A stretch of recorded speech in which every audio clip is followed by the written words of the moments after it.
of the media all gathered here this morning for this media briefing. My name is John Victor, and I will be taking you through this morning's proceedings. Thanks for joining us. I want to apologize for the slightly delayed start because we were also delayed getting out of Piaco, so we do apologize for that. And thank you for joining us for this media briefing. This follows a similar exercise that we did at our head office in Port of Spain just on Monday. But to treat with the Tobago situation, we have decided to have, another version of this here in Tobago. So I thank you again, and just in the interest of time, I will just tell you how we would flow with the media briefing. We will have a presentation by the acting director of the Trinidad and Tobago Met Service, Mr. Shakir Beg. He would be followed by Mr. Brian Williams, who you all know here in Tobago as head of the Tobago region. And then he will be followed by the Chief Executive Officer, Mr. Kelvin Romain. And then we would take some questions from you, ladies and gentlemen of the media. So thank you again, and let me invite Mr. Shakir Beg to make his presentation.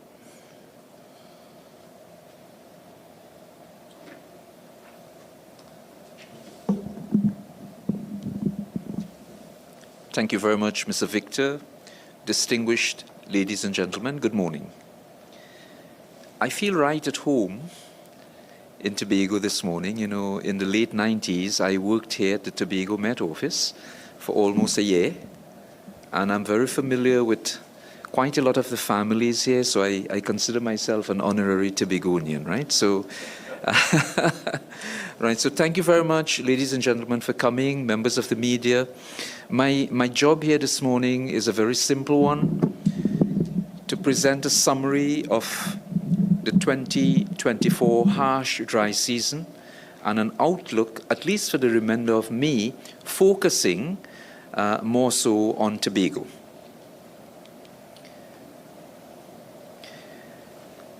As I started at our last press conference that we had, on Monday in Trinidad, I presented a satellite imagery of the Atlantic Ocean and the entire Caribbean region.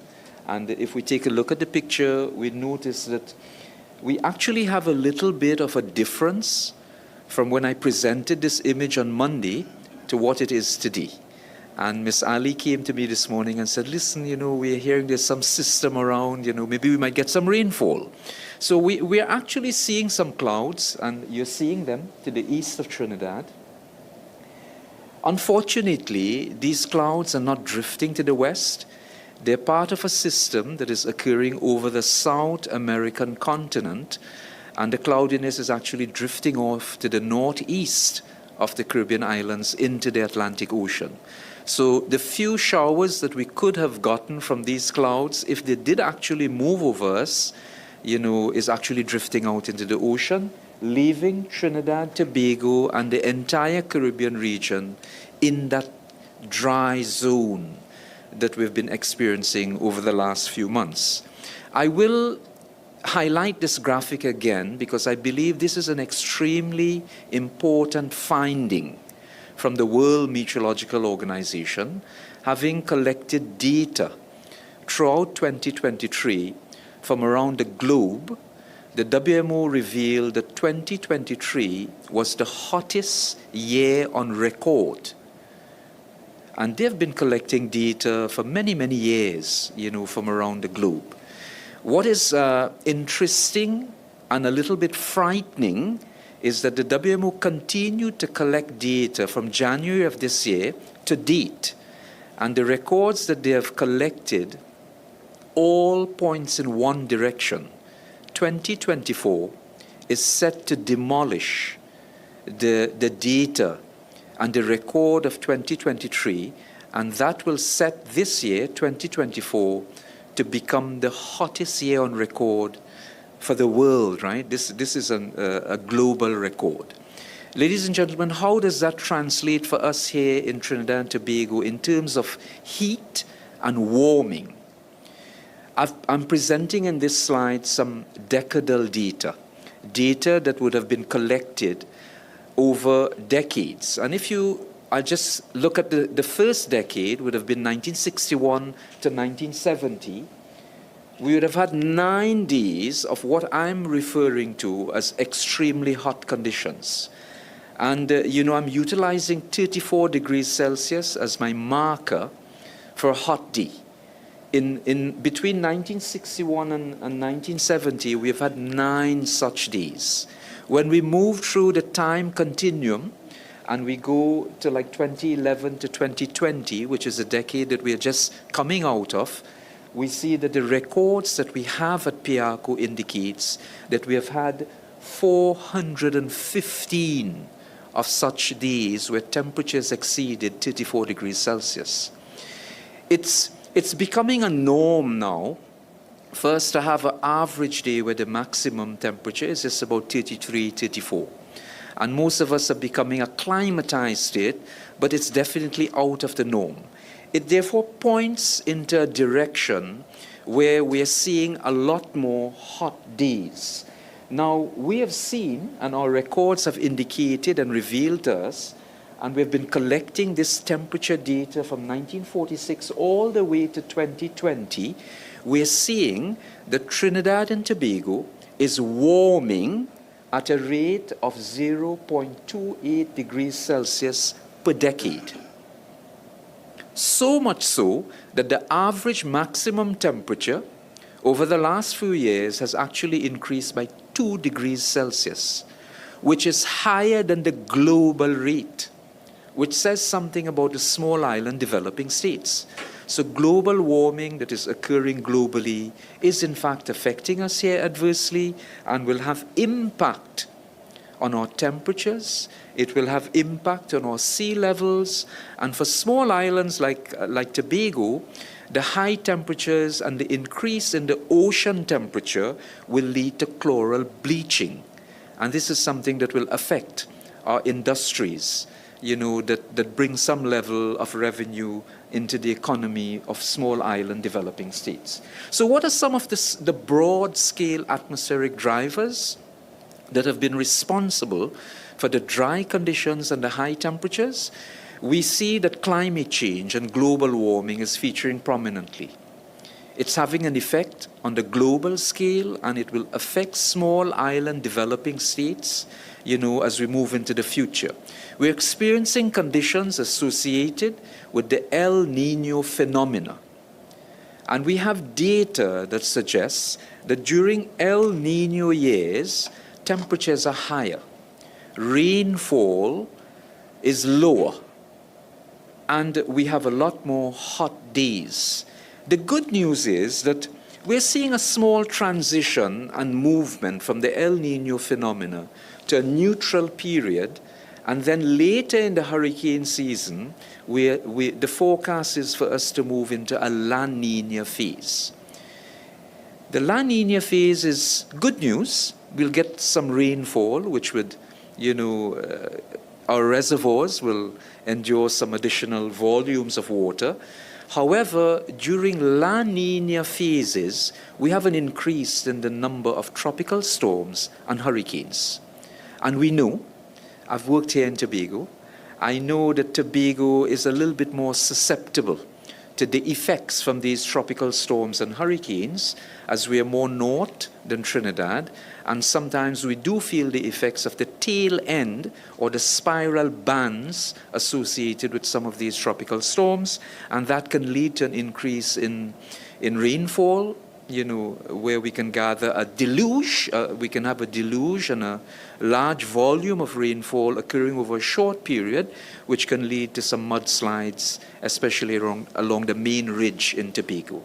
And we have seen, and we would have experienced it both in Trinidad and Tobago, an increase in the amount of Saharan dust episodes.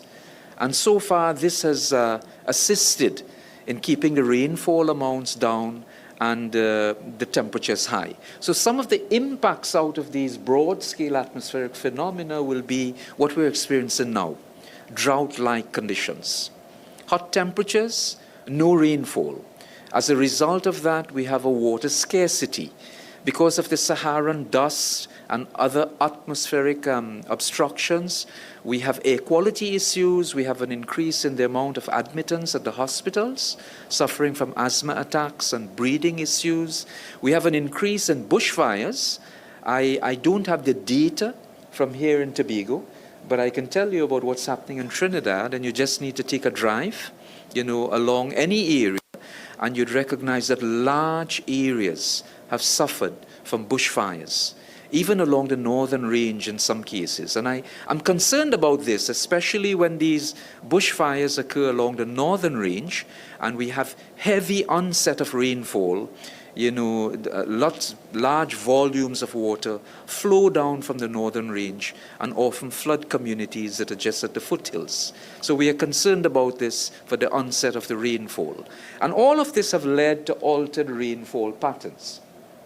We've gathered some data with respect to rainfall accumulations over the last few months, both for Piarco in Trinidad and for Crown Point at our Met station here at Crown Point. And I want to focus on the data that we've gathered for Crown Point. And if we take a look at January, February, we have had way below average rainfall. For March, we've exceeded the rainfall a little, and this had to do with the passage of the tail end of a cold front, and we went back to near average rainfall during the month of April. Of importance, though, is that the average rainfall for Crown Point, and just the same for Piarco, is about 124 millimeters, and to date, it's the 16th of May, right? We have just about 0.1 of a millimeter of rainfall that has occurred here in Tobago. What's the forecast, therefore, out of all of this for the remainder of May? There is a 60% chance, and this is a good enough, a high enough probability, that for the remainder of May, we will accumulate at a maximum between 35 and 40 millimeters, which is just about 1/3 of the monthly average. Our forecast, therefore, is for the remainder of May, at least for the remainder of May, to continue being very hot, to continue being very dry, and with very little rainfall occurring. The Trinidad and Tobago Meteorological Service will be hosting our National Climate Outlook Forum, and I'm pleased to say that this is the 16th National Climate Outlook Forum that the Trinidad and Tobago Meteorological Service will be hosting.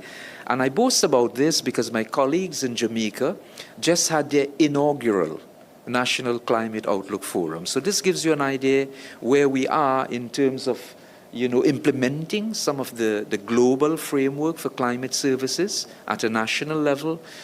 Trinidad and Tobago as a state and as a nation, we are far ahead in the Caribbean and regionally in terms of implementing some of these requirements. Ladies and gentlemen, members of the media, I utilize this opportunity to invite you to our forum, which will take place on the 21st of May at the Civil Aviation Headquarters for 9 a.m. Thank you very much for your attention. Mr. Chair.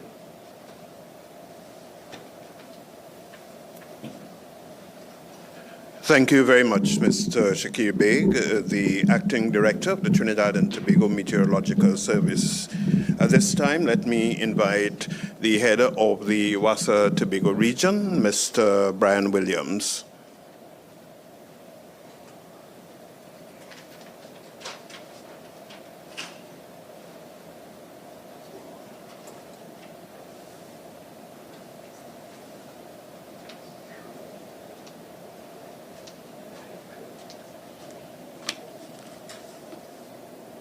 Somebody come and saw this, or I had to do my thing?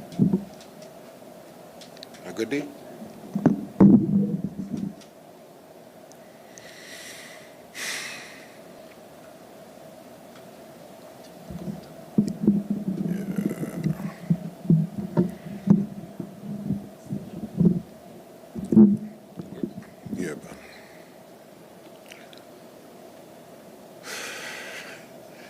Pleasant good morning, ladies and gentlemen, colleagues in attendance, the media, and by extension, the wider Trinidad and Tobago and the world who will be joining us either directly or seeing it delayed. Welcome. I am Brian Williams. I have the responsibility for the Water and Sewage Authority in Tobago, and I am here to give an outlook as it relates to the challenges and an update as it relates to the challenges that we now face in attempting to provide a supply, a reliable supply to the country. Before I start, I just wanted to mention that the team who came from Trinidad and the Tobago team, we spent a lot of last night and this morning preparing for this thing. And at about 4 o'clock, while we were in the middle of it, rain started to fall. So for those of you who would have been praying for us to get some rain, I just want to take this forum to thank you officially for the little bit of rain that we were able to get, and hope that that is the beginning of things to come. All right, so with that, I jump straight into the presentation. I'm going to start by giving you an update of the present status of where we are in this moment. Could I have the next slide, please? At this point, slide number 1 is in alignment with the Director of the Met Office. We are having below average rainfall, prolonged elevated temperatures, and consequently there is a high incidence of evapotranspiration at our sources, resulting in a reduction in the availability of water to distribute to the public. Next slide, please. One of the challenges that it comes directly out of this, the changes in rainfall, is the inability of the surface sources to be recharged, the aquifers to be replenished, and for the impounding reservoirs, to be filled to allow us to deliver our mandate, to deliver within the confines of what you have set out. Could I have the next slide, please? At present, the flows, as an example, this slide speaks to some of the flows, the challenge we're having as it relates to the flows from January to present. It is worthy of mention that the column... Use the mic. Take it off. Sorry. Take it off. It is worthy of mention that the Corland water treatment plant, which feeds 12,000 people, Southwest Tobago, fuels the tourism hub, is at present, the flows at the Corland River are 620,000 imperial gallons, down from 2.3 million gallons daily. The WRA, to bring it more into context, the Water Resources Agency has said that the flow measurements that have been taken at the Corland water treatment plant in this moment are the lowest that they have been in the last 10 years. Notwithstanding, we are required to update, to provide you with the feedback and let you know exactly what our plans are with a view to bringing as sustainable as we can a supply during the period. Could I have the next slide, please? All the challenges that we just outlined with respect to the unavailability of water because of the no rainfall have resulted in, up to this moment, the net deficit, production deficit of 3.7 imperial million gallons. In Tobago, we produce on average 12 million gallons of water that is distributed across all communities on a daily basis. A deficit of 3.7 imperial gallons is massive. This is exacerbated by the geographical challenges we have because of our geography and the way the systems are configured. There have been challenges in getting water. We might have a challenge in Corland and we can't get water from Richmond because of our geographical challenges. So that adds another level to it. I would like to just take a couple minutes we have some slides, some videos of some of the key sources. I just wanted you to see them so you could understand a picture paints 1,000 words. So I'd just like you to spend some time to see what we're talking about. What we have here, this is the Hillsborough impounding reservoir. 250 million gallons at the start of the year. All those islands you're seeing and the lines that at the tree line would be the reduction. Already water level has fallen away. It gives you an idea of where we are in terms of our levels. Keep running the slides. We have islands that we didn't have at the start of January. Bearing in mind, we just did a desilting. The effects are very visible and they are very heavily consequential on our ability to deliver. Next slide, please. We have a video at the Corland Water Treatment Plant, and this is important to me. Corland does 1.5 million gallons of water daily. Pause that video, please. I like it. That is just outside of the intake. We have. Could you go back to the Corland video there, please? Just play this one. It's important that we understand the challenges that we face. This is the intake, and immediately outside of the intake, we have an island. Give me the next video, please. 1.5 million gallons of water is extracted from Corland daily, and at this moment, no water is going past. Look at the river. The river nothing is passing. The production that for the Corland Water Treatment Plant, as of yesterday, was 100,000 gallons for the day, down from 1.5 million gallons. So until and unless we get some rain, there are challenges as it relates. Please continue this with the area of Richmond, no water passing the way. Richmond has been the most sustainable river across the seasons for a very long time. We find ourselves in a situation today where we had to shut down production to allow the river to build so that we can produce and distribute water. Next slide, please. Hillsborough Water Treatment Plant, Kings Bay, you could name it, everybody is down. Next slide, please. Next slide, please. Charlottesville intake. All right. This graphic gives you an overview of where we are. Of our 12 million gallons that we normally produce, this is where we are. In January, as of January morning, because this is where we started, we were actually producing more than the set out 12 million gallons. We had supply, the river flows up. At present, and based on the outlook that Met just provided, we have some challenges ahead. The table on the left speaks to reductions in production, bearing in mind that everybody is up at 100, and this is where we are. Charlottesville, 80% Corland. So there are challenges. So I believe first step is to identify to you, share with you the challenges where we are as it relates to the deficits. Next slide, please.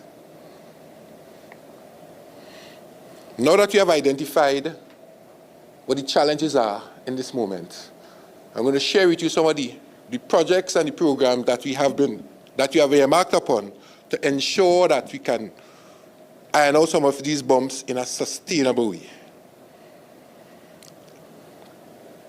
In the recent past, under the auspices of the Minister and his Ministry of Public Utilities, the Honorable Marvin Gonzalez, we have embarked on a number of different projects and programs of work aimed at, one, sustainably improving the levels of service across the dry, the wet season, even in the face of all the climatic challenges and changes that we face. At ironing them out and ensuring that we can meet and treat with anything that would affect our ability to deliver. Some of the projects and the program of work, the silt in the Hillsborough Dam, pipeline installation projects, and wells development. A lot of money was spent to ensure that we were better poised, or we are better poised to speak to the effects of dry season, even in this area of climate changes and uncertainty as it relates to all the other challenges that we face. Notwithstanding, we find ourselves at this place and work continues apace to ensure. Give me the next slide, please.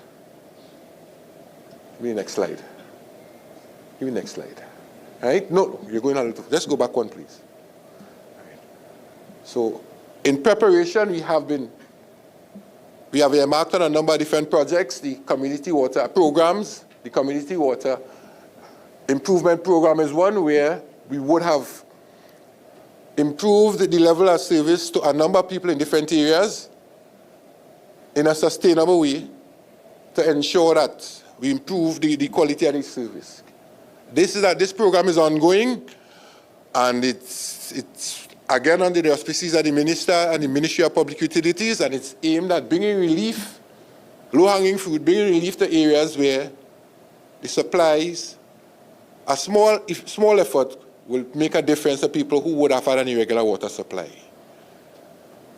Give me the next slide, please. In keeping with the need to ensure a sustainable water supply for the entire citizenry, who across all seasons and in the face of all existing and developing climatic conditions, we have projects that are in train.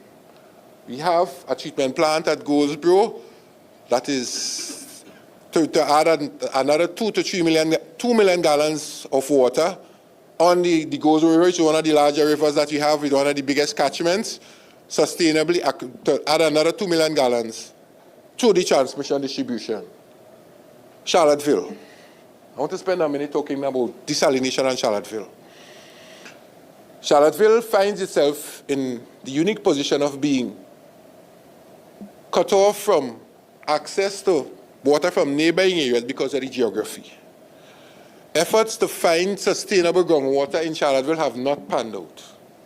It has taken us down the road where their plans are now afoot to develop and install a desalination plant to provide Charlottesville with an added 250,000 gallons sustainable all year round, which will take the levels of service up to the 23, 24, 4 times per week minimum, and would negate the effects of the dry season and all the other adverse climatic effects that Charlottesville now faces.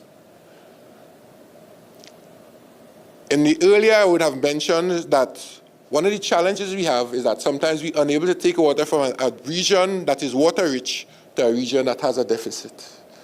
We have been working to build redundancies into the transmission distribution system to allow us to import-export water from one region to the next, and that process is ongoing. All right? The booster stations that we have proposed are also projects aimed at improving our ability to transmit, distribute to customers across all geographies, even in the face of the different elevations like in Castara and Bloody Bee, the high elevation areas. Could I have the other slide, please? This graphic gives you a pictorial representation of what we just went through before. Could I have the other slide, please? All right. After having given you a synopsis of the situation and the plans that we have on our side in terms of infrastructure development and improving the volumes and the transmission distribution capability and the sources, we need to ensure that we articulate the way forward. From where we sit, it requires full commitment by us, WASA, to deliver to you a service that is commensurate with our mandates and your expectations. As far as there is a three-pronged approach, it requires, though, and this is an important step that I believe is always understated, we all as citizens, as individuals, including myself who is in charge and who works there, we all have a duty of care to ensure that we conserve and we make the best use, the wisest use at the resources that are available without abusing them. And finally, we are required, from where we sit, we are required to work together. You as the public hold our feet to the fire to ensure that the levels of service that we have committed to give and that you expect are in line. And to do that, you provide feedback and we have to work together. In the absence of that, all will fail. Could I have the next slide, please? At this point, I just want to say that in the face of all that, it brings me to the end of my presentation. In the face of all that has been articulated by my colleague at Met and the presentation and all that we are individually feeling, I can't overstate that it is important that we work together to get it sorted out, and in the final analysis, we value every drop. Thank you, ladies and gentlemen.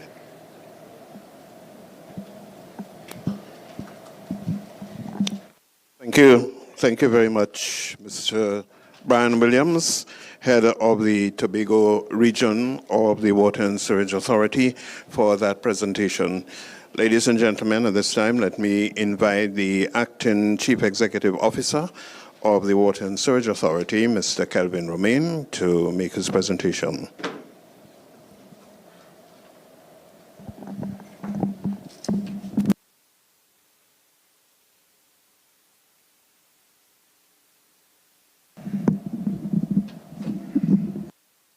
Thank you very much. Thank you very much, John. Good morning, everyone. Good morning. I'd like to recognize the Deputy Chair of the Water and Sewage Authority, Mr. Wilson Fonilier, Advisor to the Minister, Mr. Bartholomew, Director of Operations, Trinidad and Tobago, Ms. Director Ali, Head of Tobago Operations, Brian Williams, WASA staff, the media, wonderful Tobago. I love being in Tobago. We would have heard from Director of Met, Mr. Big, on the current state of our weather condition in Trinidad and Tobago. And it is of concern. It is of concern to us in WASA, and it should be of concern to the public. Mr. Williams would have spoken to the effects of that dry season, particularly on our surface water plants, and it could be considered in some instances alarming. However, we at WASA, we have developed mitigation measures to address some of these issues. I want to assure the public, I want to assure Tobago that WASA continues to work with data to make decisions using data, and Tobago is no different. We have implemented a strategic leak reduction exercise. As we all know, leak reduction is a part of our non-revenue water management strategy in terms of reducing the non-revenue water. And a large component of non-revenue water is physical losses. In Tobago, I am very pleased to say, and I must commend Mr. Williams, I'm pleased to say that the backlog, the leak backlog, is 24, double digits. And overall, Director Ali, much commendation to you. The overall, our leak backlog now in Trinidad and Tobago is just hovering over 300. So it goes to show that we are working on reducing non-revenue water, and in particular our physical losses, which would attribute to us being able to provide this limited resource to our goodly customers. In addition to addressing our non-revenue water, we have implemented additional truck or water trucking services in Tobago. We would have moved from approximately 4 trucks to 8 trucks. We have also doubled up on our shift. There's a 16-hour shift system in Tobago. An additional shift would be included as necessary. And there's also fallback in Trinidad in terms of support if that if the demand increases beyond the 16 hours.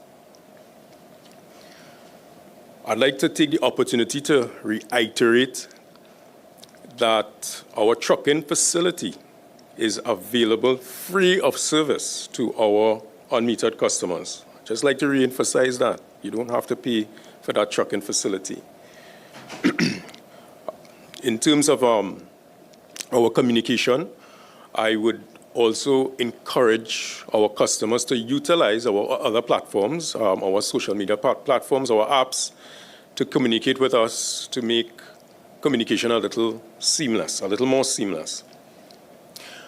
We do have a public service, and in order to ensure business continuity in our public service, our public institutions will be prioritized, and we will ensure that our schools, our health facilities, our health centers, etc., would have a water supply. You know, I just want to say that we are human beings, and human beings have existed for quite some time. And how we continue to exist is because we adapt to change. WASA is no different. You are no different. We are all human beings. And we in WASA continue to adapt to change.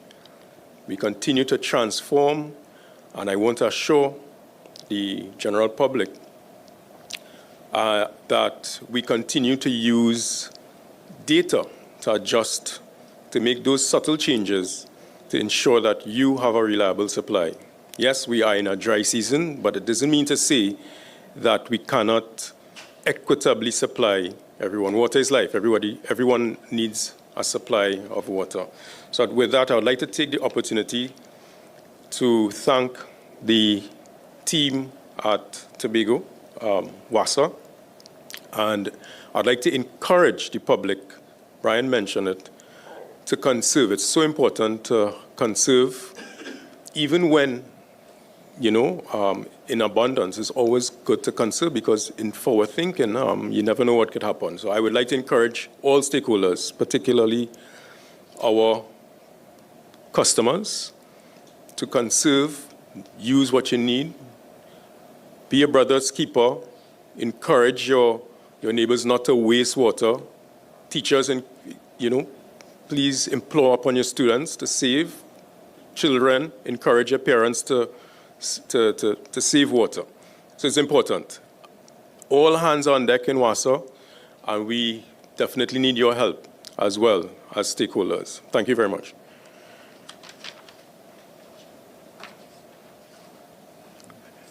Thank you very much, Mr. Kelvin Romain, the Acting Chief Executive Officer of the Water and Sewerage Authority. Ladies and gentlemen of the media, this time I would like to invite your questions, and of course, based on the presentations this morning, and it will be useful if you will identify yourself and, of course, the media house which you represent, and pose your questions to the presenters. Elizabeth Williams, TV6 News, I-95, and the Trinidad Express, the Express newspapers. Some persons are saying that every year WASA says the same thing in the dry season with respect to the low water supply. What can WASA do because this has been ongoing for several years, what can WASA implement to prevent reoccurrences like this every single year? What can be instituted almost immediately? I know Mr. Williams, he spoke about different strategies that are being put in place to rectify the present situation, but what can be done to prevent this reoccurrence every single year during the dry season?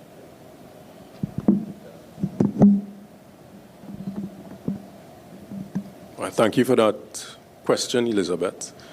And Brian would have mentioned that we are about to construct the Goldsboro plant. We are about to construct a desalination plant. And I said that to say that that doesn't happen overnight. Because of our strategic objective to stabilize the water supply in Trinidad and Tobago, we have been forward thinking in terms of increasing capacity. And not just increasing capacity as storage, but increasing capacity to produce. We are aware that we have a dry season and a wet season. And typically in the dry season, our surface water levels are affected by obvious reasons, evaporation, high temperatures. And based on that, we would have developed a well program. And that well program would speak to at least 26 wells being drilled in the next fiscal, within this fiscal, going into the other fiscal. So we have been developing systems and putting things in place for a bit more sustainability. And the fact that we are coming here today, we are in May, nearing the end of dry season, says a lot. And when I say that, I mean that we have reached this far with the resources that we would have had. Probably an old WASA, I would say, if you want to call it that, and a different thinking, we might have been in a worse off situation earlier. So I'm just saying we are really on the finish line, basically. Yes, Director Big? Yes, we're expecting those rains, right? So we are almost on the finish line. And if it is that I have to make a score, I think we are doing well. Come next year, we don't expect to have any harsh measures, and I don't want that to be misinterpreted when I say harsh. I'm probably subliminal message harsh dry season, but we don't expect this next year. During the dry season of this year, we would have brought water to communities that did not have water before. This is typically unheard of. So I would say we are in a better place and we will just get better. We are not perfect, but we are striving for perfection. Thank you.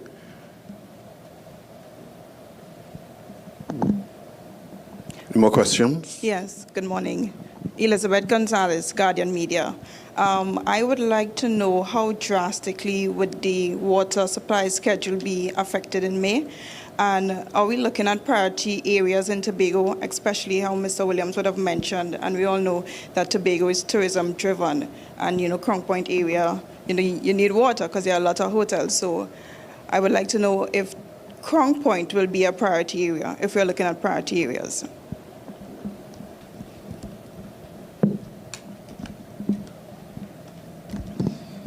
Thank you for your question. As we speak, the schedules have been adjusted and they will be sent out to the various media houses. And the schedules have been developed against what we are able to deliver at this point. As was indicated by the weather forecast and all the other stuff, we are in the middle of a lot of different changes, and we have committed to, as and when the need arises, to adjust the schedule to keep the public informed, we will so do. With reference to the Crown Point situation that you spoke to, Ms. Guardian Media, let me just say this. In the development works that we would have embarked upon to ensure some sustainability across the dry seasons, one of the projects that we would have completed was a transmission line, 16-inch transmission line from Signal Hill down to Crown Point, to allow for exactly the situation, taking water from neighboring communities to bring it down to Crown Point. The challenge in the moment as it relates to that is that in the development of the new roads, the line has been damaged. And we are in the process of interacting with the THA to ensure that we can go in, get the line repaired, to bring some sense of normalcy back to the Crown Point area. Because prior to this, across Easter, which usually would have been, which everybody would remember, would normally have been a problem, and August holidays, and we survived it all. The line got damaged, and on its return to service, you have our commitment, my commitment, that the challenges that we now face in Crown Point, increased water trucking, will again become a thing of the past. Same and except for further mitigating information from the Met Services. I hope that speaks to your concern, Ms. Guardian Media. Let me acknowledge joining us at the head table is Shira Ali, Director of Operations. Questions? Yeah, Mr. Big, you would have mentioned a 60% chance of rainfall to accumulate. I think you mentioned between 35 to 40 millimeter of rainfall, which is 1/3 of the monthly average. What is the threshold that we need to have to sustain the reservoirs in May, seeing that, or in the event that we don't have the 35 to 40 millimeter of rainfall?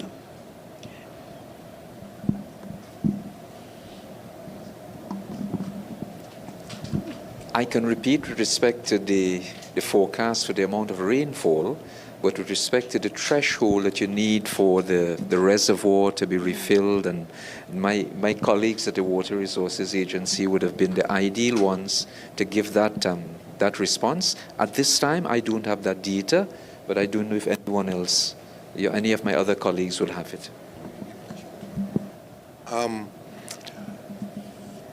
One of the advantage that we have in Tobago, because of our relative size, is that with rainfall over a steady burst over a short period, and it changes the trajectory and our ability to do the things we do. Hillsborough Dam has collected 10 feet of water in one night of rain in the past. The flows at the Corland and the Richmond, and those flows are normally very quickly improved and upgraded with any rainfall that we get. So generally, because of how we are configured geographically, once we have some rain, the effects are felt once it falls in the right area. The effects are felt, so some form of rebound, normal rebounding is usually easier because of our geographical. Yeah. Does that speak to? Yeah, it does. And just one more question for you. During my time working in Trinidad, I saw the Minister of Public Utilities hold his head bawling, begging people to conserve water. In Tobago, how difficult it is to promote water conservation on the island? Tobagonians are resilient people, but we are understanding sort. Right? This is evidenced by, we have situations where we have a hose ban and you don't have anybody in the situation where they're abusing the situation. As it relates to conservation, from where I sit, we have never had any challenges as it relates to speaking to people. Listen, you have an overflowing tank. Could you adjust that because your neighbor up the road is being affected? So there is no evidence that speaks to our unwillingness or inability to conform to any requirements as they speak to conservation with a view to ensuring the sustained availability of the product. I hope that's that. Thank you, Ms. Guardian Media.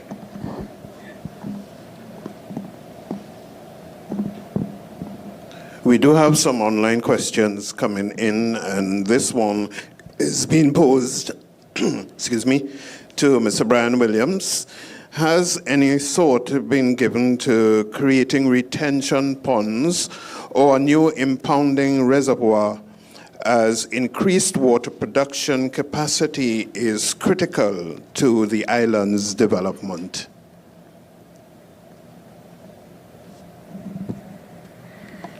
they have.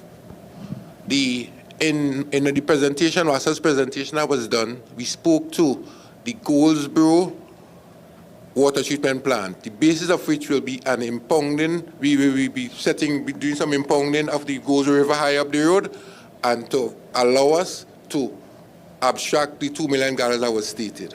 The challenge with detention ponds that traditionally exists is the requirement for large land spaces to capture that water as it comes down the road. In terms of an impounding reservoir, like another Hillsborough Dam, we have one major impounding reservoir at Hillsborough Dam and a small impounding intake at Kingsway.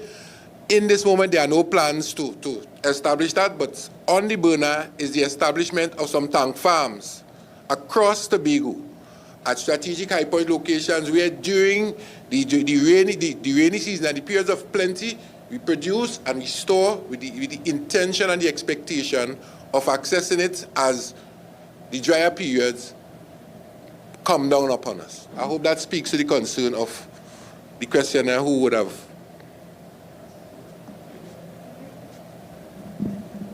Thank you very much for that response, Mr. Williams. There's another question from... Yeah, Ryan McCool from the Department of Information. Good morning to the distinguished panel. Firstly, to WASA, let me just convey some kudos from the residents in the Marys Hill, Plymouth Road area.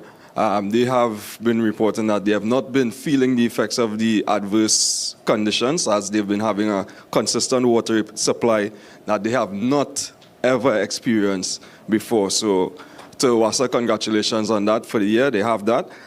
With that being said, could you probably just touch on how it is that you all were able to rectify that service in the area amidst the adverse conditions? And we also seen that some scheduled works, I believe, is in train to take place there. And I believe this is, during your presentation, this was mentioned as part of the mitigation method. So I don't know if you could just touch on it a little bit, how you all were able to actually fix the supply altogether, the service, and what the residents in the area could expect, because they are kind of concerned when they see WASA going and cut the road, what ain't going to happen, and a few inconveniences. Yeah?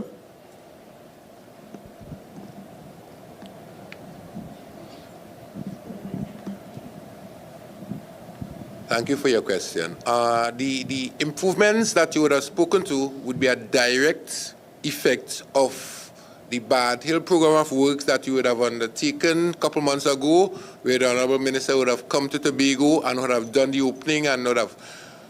That system is based on a well, an additional water source, giving us an additional 300,000 gallons down in the Bard Hill Valley, and bringing it up, we're taking it to the Bard Hill tanks, and we've been transmitting it, allowing it to go to Crown Point and to the high point in Marys Hill and Lee.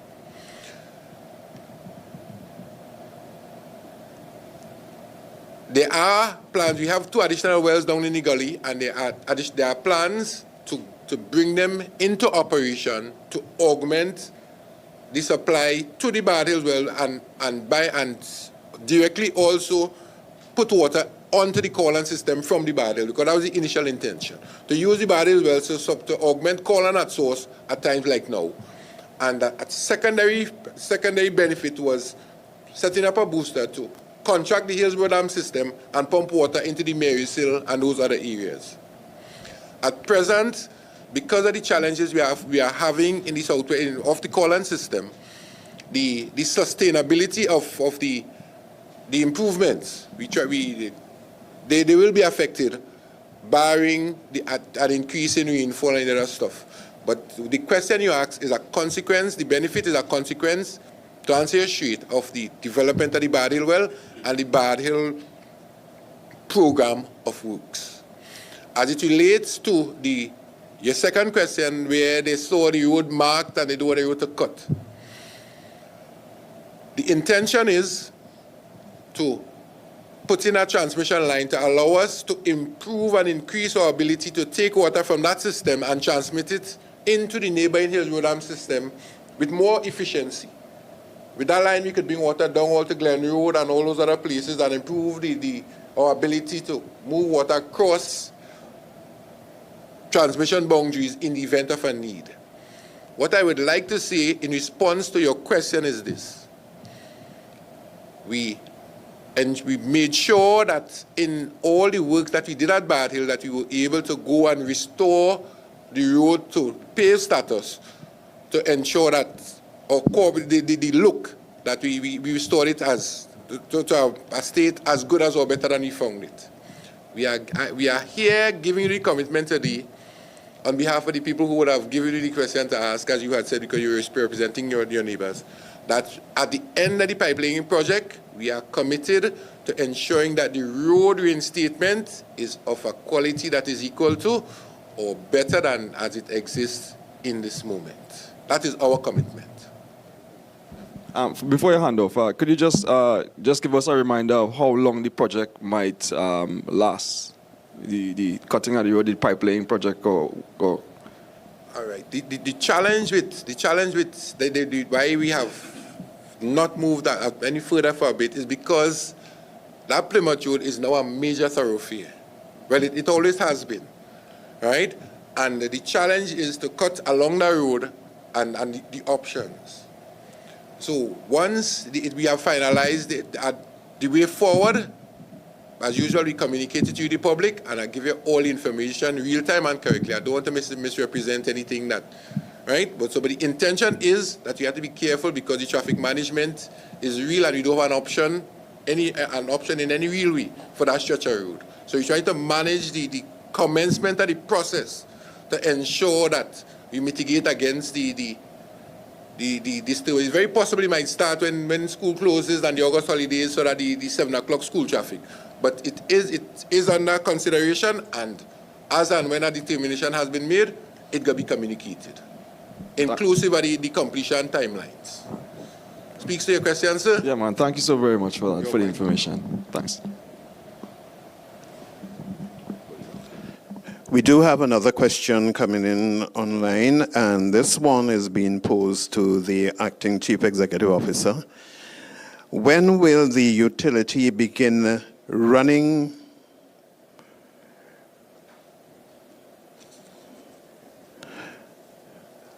when will the utility begin moving away from laying pipes under the road and start running them on both sides of the road as far as possible?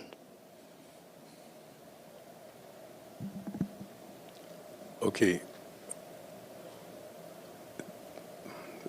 The utility actually constructs pipes both on the verge and on the roadway. What we want to do to reduce or mitigate against any inconvenience is to microtunnel our pipes. And with that, we'll be using HEP pipe or HEP pipes.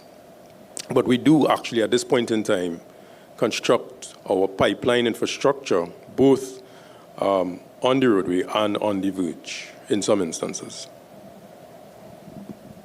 Thank you very much. Do we have any other questions for our head table?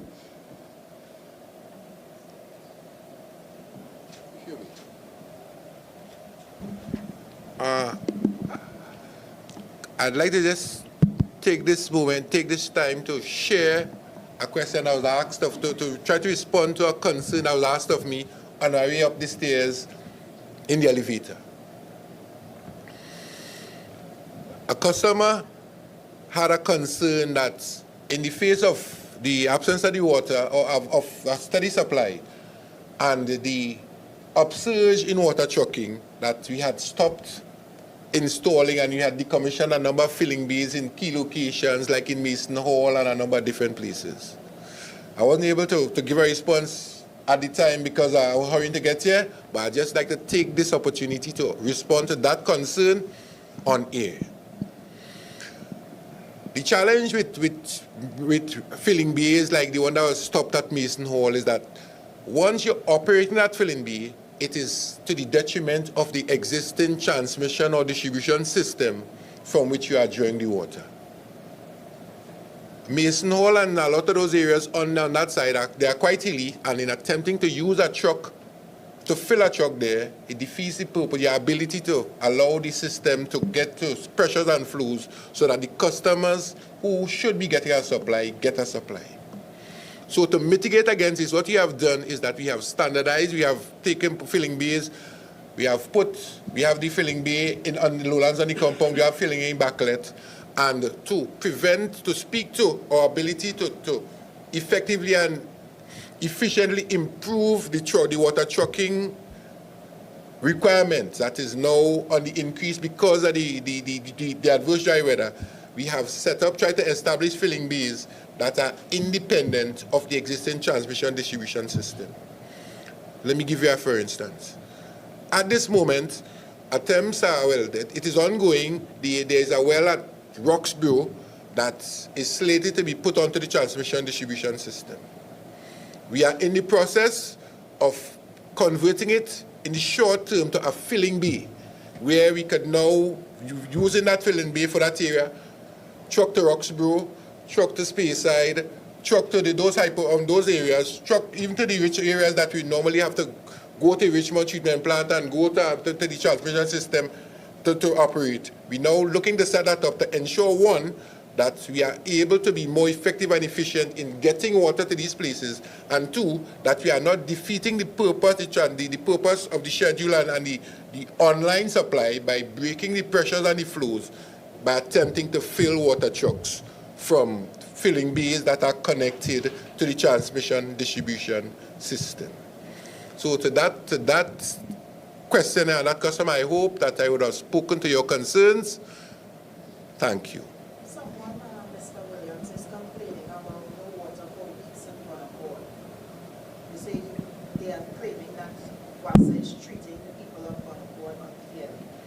I am not aware that Bonaccord as a community has not had water for weeks, but I am willing to take the information of that person and we will treat directly with them. And it seems to be an isolated situation within a transmission distribution, because if, in my mind, if you were not getting water for weeks, we would have been on tires with it. So at the end of the exercise, sorry, I apologize. Okay, we don't have the need, but saying to you at the end of the program, Ms. Williams, I am willing to, I'll take the information and my team, we will meet and treat with the concerns of that person and anybody else who has a similar concern. It's the fairest I could be in the moment.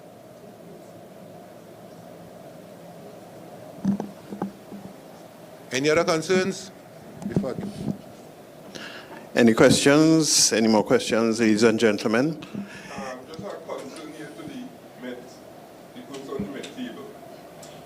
Well, I saw the production was about 35 millimeters for the month of May, but from a more our perspective, it was Crown Point and it was Piaco.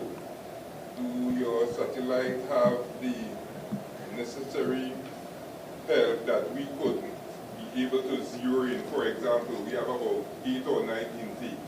Can it be saying that we will have rainfall in Charleville or Holland or other areas close to the intake, so preparation could be put in place to ensure that we utilize whatever rainfall coming, like from the metal?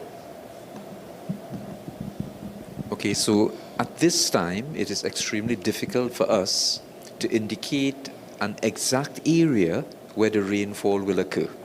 So the map would have given an idea of an accumulation of rainfall and the probability that that rainfall will occur.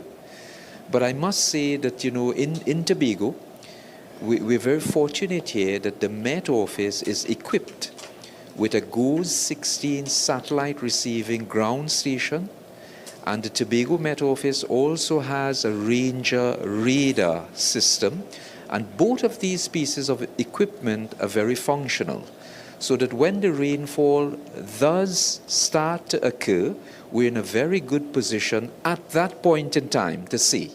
that rain will occur in a particular area and of a particular amount. But as it stands at this moment, it is extremely difficult for us to see and pinpoint a particular area where rain will occur and in a particular amount. Right? Thank you very much, Mr. Big, for that response. We do have two questions coming in, and these are for Mr. Williams. Let me take them one at a time. Mr. Williams, you said plans are underway for a Charlottesville desalination plant to be installed. Has that project started? And if yes, when will it be completed? Could I ask my director to give some details as it relates to, because my director is my source of funding and all the rest of it, and I know she has been working on it, so I don't know, Director, can I beg that I defer that question to my director, please? Good morning, everyone, and good morning to all the viewing members.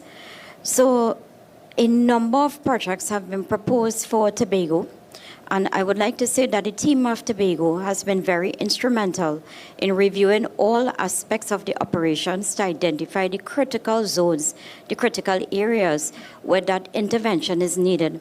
Our focus and target at the authority has always been to localize the source, introduce new source, focus on the well development program, because as you all would have heard us say time and time again, the groundwater approach has been successful and resilient to climate change and harsh conditions of the dry season. Notwithstanding, we have done all the research to indicate that in these areas, strategic intervention for alternative sources are necessary. This Charlottesville area has been deemed one of those areas, and at this time, the necessary research and documentation is being done to propose this project for approval, and the funding is currently being reviewed, and I'm confident that that funding will be made available so that the projects identified for Tobago will in fact commence very shortly.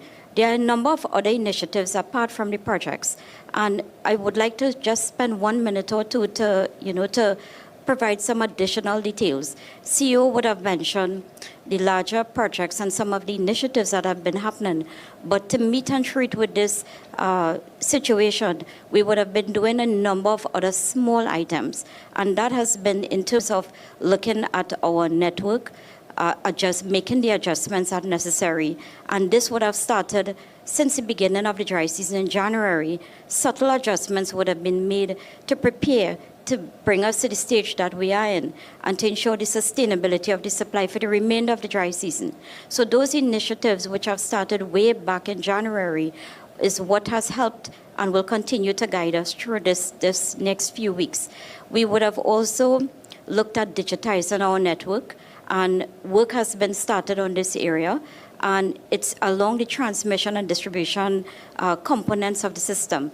And when I say so, it means that we will be installing, we have started so already, and we will continue to install those critical devices as a means of giving that or relaying information back to our main control center. This will allow the staff to make quicker decisions, be more efficient in how we manage and distribute the supply to the customers. We are also looking at, as Brian would have indicated, other areas for intervention in terms of the storage, the storage or the tank farm reservoir type. We have been identifying a few of them for refurbishment, some new installations, and those works will be rolled out. Again, it's currently being developed, and those works will be rolled out.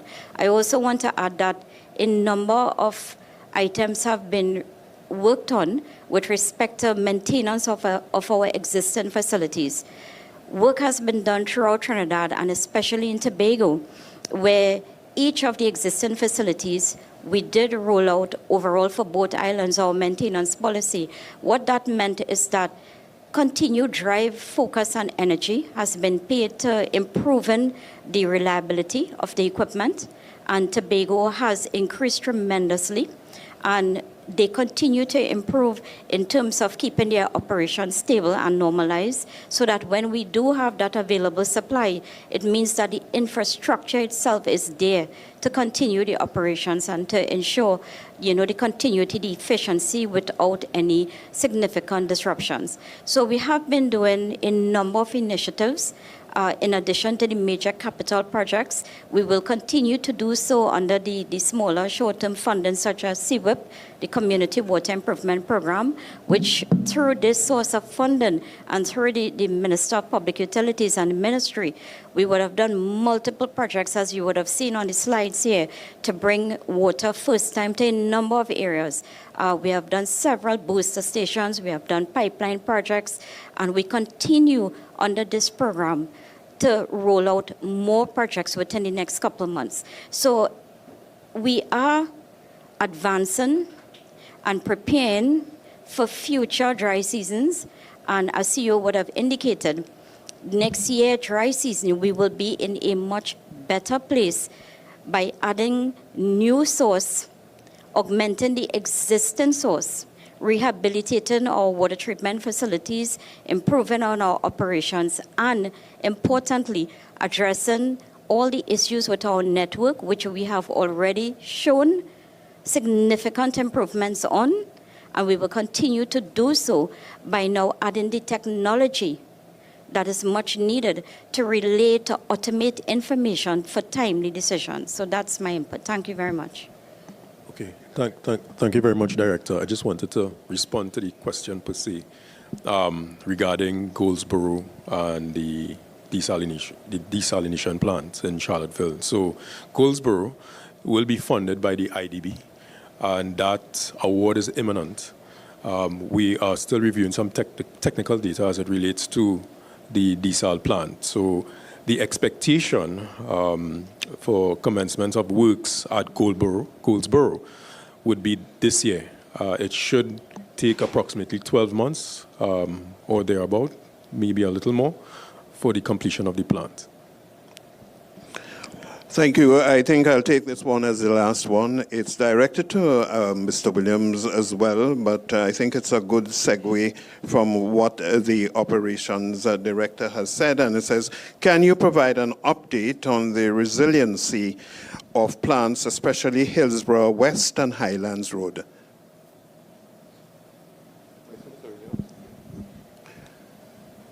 Well, it did say Mr. Williams, but anyone can feel free. We'll get it clearer than that. The question speaks to the resilience of Hillsborough West and Highlands Road. I think that's the one that we commissioned recently. All right. The challenge, the resilience of Hillsborough West and Highlands Road is affected, like most of the other plants, by mainly the amount of available water for abstraction, for production, for treatment. In this moment, we are limited by the fact that the sources, the Hillsborough West River and the Craighole River, on which these plants are located, have limited flows.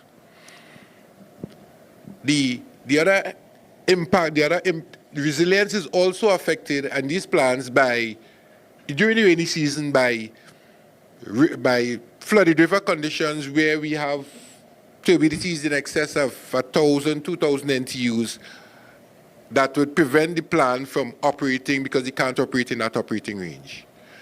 The good thing about these areas is that within sometime in a few hours after the spate has subsided, the river, the quality of the raw water goes back to the pre-spate levels, so we're not out for very, very long after that. So I hope that speaks to the answer that you are looking for as it relates to the resilience. Resilience is affected by availability of raw water and the flooded river conditions. Thank you very much, Mr. Williams, for that response. And ladies and gentlemen, that brings us to an end of our news update here this morning. I want to thank you all very much for attending. And of course, we look forward to your reportage on this situation as we have updated you today. And the takeaways, certainly for me, is that yes, we are in a difficult position, but WASA is managing it quite efficiently. And of course, the other takeaway is conservation, conservation, conservation to all of us as consumers of water to conserve, do our part in conservation. So I want to thank you very much for attending this morning. And let me, as I go, and also thank, joining us here, the Deputy Chair of the Water and Sewage Authority. I'd like to acknowledge him, Mr. Olson Penelier, Mr. Anthony Bartholomew, Special Advisor to the Minister of Public Utilities, Ms. Shaira Ali, of course, Director of Operations, Mr. Andrew Daniel, WASA Tobago. Ladies and gentlemen, thank you for your attendance. Thank you for your participation, and do enjoy the rest of your day.